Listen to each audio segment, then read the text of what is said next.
Hey everybody, welcome back. So this week we want to go over the chop and the lift a little bit. I really like these exercises. These exercises are great for unloading the lower back, for kind of dialing in some stability through the hip area, finding stability for the lumbopelvic region, the lumbar spine, and the pelvis through some hamstring engagement here. So let's go ahead and kind of start from the beginning. Okay, in the setup here, what you'll notice is that I've raised my grounded knee about 4 inches. And anytime we're chopping down, we want to chop over the down knee. We don't want the raised knee to be on the outside of this movement because you're just going to end up running those hands right into the top of your knee. This exercise setup, as we go through it here, is that you'll notice the first thing I do is I make sure that I'm stacked. I'm straight up and down through my hip, through the leg, through my hip, through my spine. So I'm going to drive that hip in toward midline. Now that I'm there, I'm going to posteriorly tilt the pelvis. I'm just going to round out the low back just a little bit. What you're going to notice is that there's going to be a big stretch right here in the front of the hip. That's perfect, and we want to maintain that stretch throughout the exercise. Now we're going to, without moving the foot, we're going to pull back with the foot so we engage the hamstring. We're stacked, we've got a rounded lower back, the hamstring is engaged for stability. We can begin to chop. So now we're going to we're going to inhale through the nose, exhale as we pull the band to the chest and then push the band into the pocket, maintaining that hamstring engagement the entire time, maintaining that roundedness of the lower back, that slight posterior pelvic tilt the entire time. Breathe in, exhale, breathe out. As we breathe out and push into the pocket, you're even going to get some internal rotation there on that grounded leg.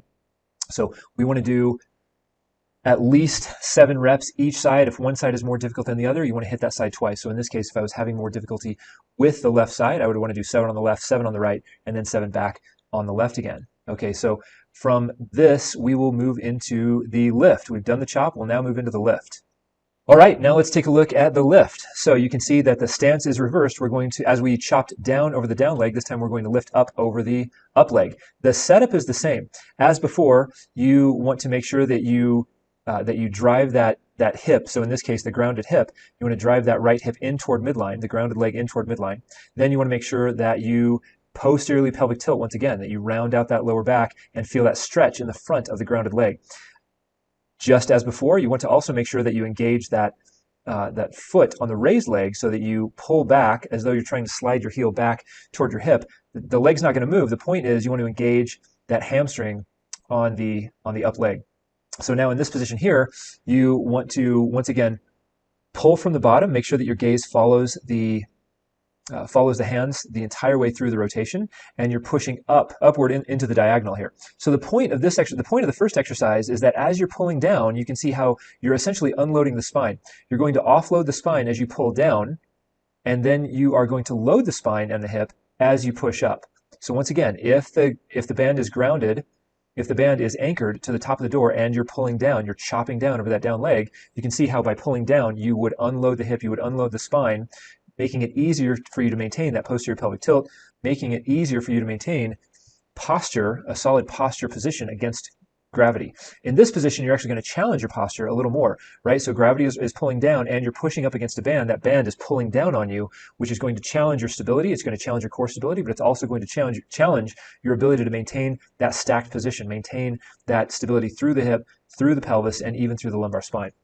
So once again, really like these two exercises coupled together. You start with the chop, right? Especially if you're a runner and you've got some back pain, or you're kind of one of those long, slow distance athletes, even bikers. I've used this one a lot with bikers. But anybody really who has back pain, and the first thing you want to do is begin to achieve a more athletic position, achieve a stacked position, have better posture throughout athletic positions and motions. Learn how to stack the spine, learn how to stack the hips, learn how to unload that spine in the presence of activity. And then once you get really, really good at the unloaded position, at the chop position, then you can reverse it, work on the lift position, which is a little more challenging. You're going to actually increase the load, increase the demand into that hip, that pelvis, that lumbar spine as you press up against that band. So we'd love to hear your thoughts on this. Would love to talk it over with you if you have questions.